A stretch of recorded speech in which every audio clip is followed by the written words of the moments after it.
আমার মেয়ের একটা সুন্দর সংসার হোক, সেখানে সে যেন রানী হয়ে থাকতে পারে।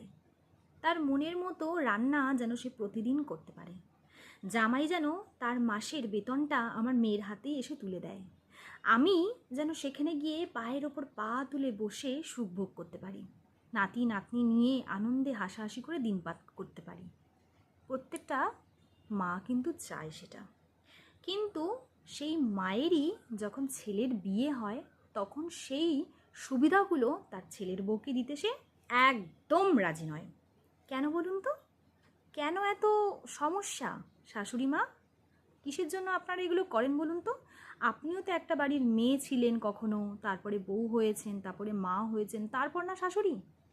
একটা কথা পরিষ্কার, কি বলুন তো, যে সমস্ত মারা না চায় ছেলে মেয়ের ভবিষ্যৎ গুছিয়ে দিতে, তারা কখনো এই ভাবনা নেবে না। যারা চায় এর উল্টোটা, তারাই